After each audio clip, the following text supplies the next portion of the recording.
There's quite a story behind the Chrysler Hemi engines that power the Pride of Pay and Pack. What better man to tell that story than the man who designs and builds these engines better than anyone in these United States? Keith Black of Southgate, California. Bill Sterrett came up with the idea of the twin Chrysler engines in an unlimited hydroplane, and I think in a couple of years he proved that it had definite potential, and I think it showed very well. Just a matter of getting the proper crew and the proper hull and getting all the bugs sorted out. I believe it has definite possibilities. But Dave, why did you decide to build this present Pride of Pay and Pack, and how did you decide to build it?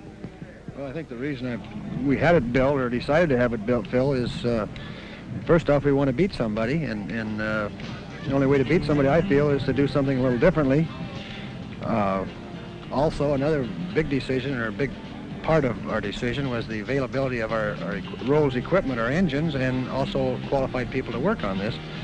And this had a lot to do with it. Crews are hard to come by, good crews, winning combinations.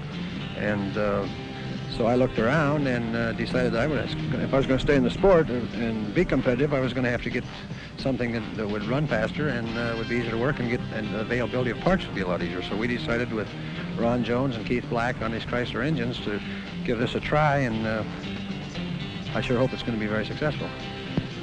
For over 25 years, Rolls-Royce Merlin or Allison engines have powered these unlimited hydroplanes. For over 20 years, the three-point hydroplane with the engine in front of the driver has been the norm. And now comes the Pride of Pay and Pack, a 16-cylinder revolution, as it were, a hydroplane dedicated to the proposition that automobile engines and low-profile design can win national championships. This is the story of the Pride of Pay and Pack before the 1970 season begins.